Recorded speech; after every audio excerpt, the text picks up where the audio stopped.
avançando para a quinta-feira, nós vamos então ter a resposta. Por que que o padrão de eliminação de inimigos visto no Êxodo, na derrota aos egípcios, onde o povo de Israel não teve que portar uma única lança, uma espada, absolutamente nada, não pôde ser reproduzido. Então vamos ver, e aqui o texto que vai ser trazido para nós é o texto de Êxodo 17. E aqui, irmãos, temos uma clara compreensão. O texto de Êxodo 17 vai nos trazer dos versos 1 a 7 a recordação da primeira crise que eles tiveram com a falta de água, a murmuração, quando Deus orientou Moisés que pela primeira vez batesse na rocha uma única vez. E esse lugar então foi chamado de Massá e Meribá. Ali em Horebe, ele feriu a rocha. E esta postura, irmãos, depois de tudo aquilo que Deus havia feito na libertação do povo, depois da travessia do mar, da derrota dos egípcios, depois da bênção do maná, eles agora se voltam de uma forma insidiosa contra Deus. E o que aconteceu? Os versos 8 a 16 nos contam, então, que o povo, os amalequitas, por maldade do seu coração, saíram para batalhar contra Israel. Então veja, irmãos, logo após um episódio de murmuração, de revolta contra Deus, de desconfiança de Deus, Amaleque sai para demonstrar que os deuses amalequitas eram superiores aos deuses do Egito, que foram derrotados por Israel, e, consequentemente, eram superiores ao Deus de Israel. Foi com essa intenção que os amalequitas saíram ao encontro de Israel. Israel não fez nada para provocá-los, mas com essa intenção eles saíram. E o que Deus permitiu? Que, olha aqui, ó, eu vou pedir para a produção colocar o 17:9. Êxodo 17:9. Com isso ordenou Moisés a Josué: escolhe homens e sai, e peleja contra Amaleque. Amanhã estarei eu no comando, no cume do outeiro, e a vara de Deus estará na minha mão. E aqui é aquela história que as mãos de Moisés eram pesadas, enquanto Arão e Hur mantinham as mãos de Moisés levantadas, eles prevaleciam. Quando as mãos se abaixavam, eles eram recuados. E por fim, diz aqui o verso 13, que Josué desbaratou Amaleque e o seu povo ao fio da espada. Então, essa não foi a intenção original de Deus. Deus só consentiu com esta situação por causa da descrença, da incredulidade, da dureza do coração. E aqui a lição da quinta-feira traz a segunda melhor opção. Irmãos, veja, Deus muitas vezes tem um plano ideal para a nossa vida.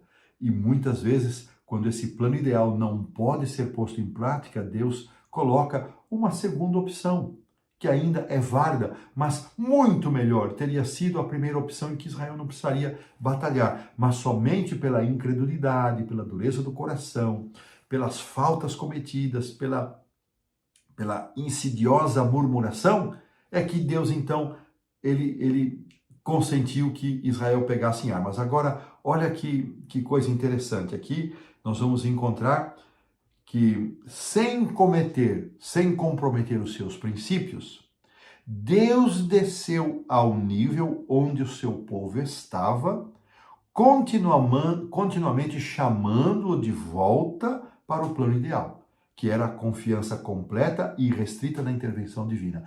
Nós vamos ler em outras ocasiões em que Deus se encarrega de aniquilar completamente os seus inimigos. Vamos ter lá quando Ezequias se humilhou diante de Deus, ele desbaratou os exércitos de Senaqueribe. Vamos ver quando Josafá se inclina diante de Deus, Deus desbaratou ali aquela mistura de moabitas, amonitas e edomitas, segundo Crônicas 20. Então, irmãos, outras vezes Deus assumiria esta condição ideal, mas não foi sempre assim. Esta guerra, e aqui ele menciona a lei da guerra que aparece em Deuteronômio 20, ela só foi dada 40 anos depois daqueles eventos iniciais, da travessia pelo deserto, do cruzar do Mar Vermelho, que também veio em função dessa incredulidade. Novas circunstâncias exigiram novas estratégias. E foi somente aí, pela dureza do coração, pela incredulidade, Deus ele baixou ao nível do seu povo e exigiu que Israel, então, assumisse uma postura, uma posição. Agora, irmãos, o autor reservou pouco tempo. Eu confesso que eu fiquei assim um pouquinho decepcionado, embora ele mencione aqui Josué 6, de 15 a 20, né? Ele não gastou tempo nenhum para falar da batalha em si e da reação do povo de Jericó. Eu não quero, eu tenho que ser sempre fiel à lição, mas esse é um dos grandes exemplos. E aqui, irmãos, nessa batalha contra Jericó, houve um misto, né?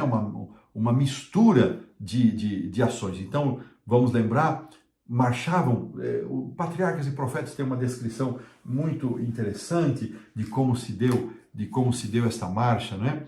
Aqui na página, mesmo capítulo 45, na página 427, diz que nenhum ataque devia ser feito, eles deviam rodear a cidade. Em primeiro lugar, iam guerreiros, um grupo de homens escolhidos. Vamos tentar imaginar a cena, um grupo de guerreiros.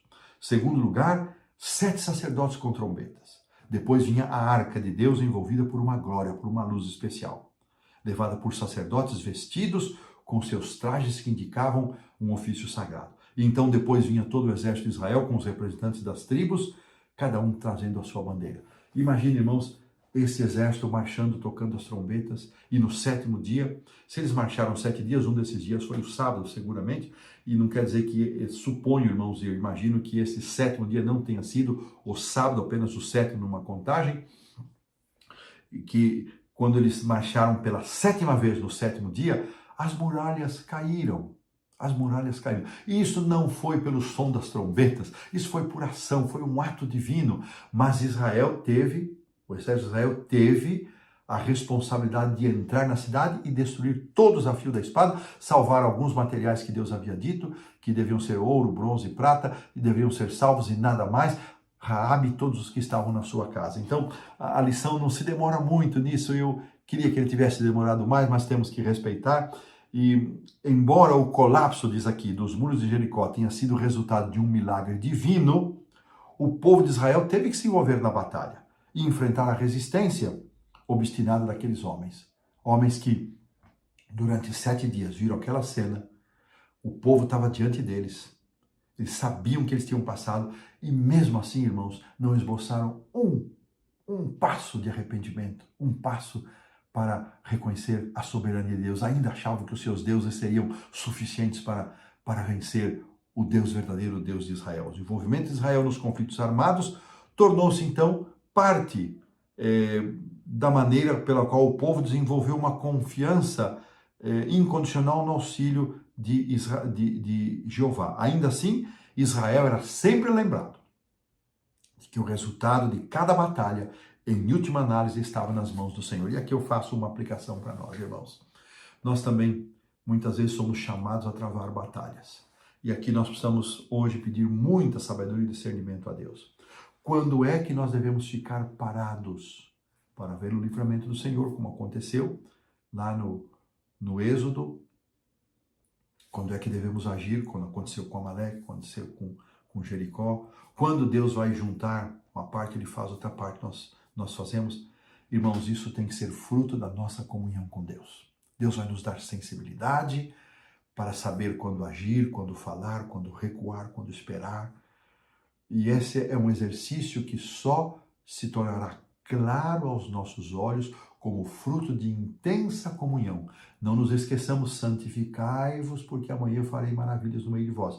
Deus espera que nós tenhamos uma vida santa, que não haja pecados acariciados entre nós. Os tropeços nós confessamos, Deus nos perdoe e seguimos adiante, mas que não haja pecados acariciados, pecados retidos, que nos impeçam essa comunhão, que nos impeçam de ter essa clareza. Eu não sei se você está diante de uma batalha tremenda para a qual você tem que tomar uma decisão, se você vai agir, se você não vai agir, se você tem que falar, se você não tem que falar, se você espera no Senhor, se você não espera. Então, isso é muito pessoal, você tem que se consagrar a Deus, buscar essa graça do céu e esperar no Senhor.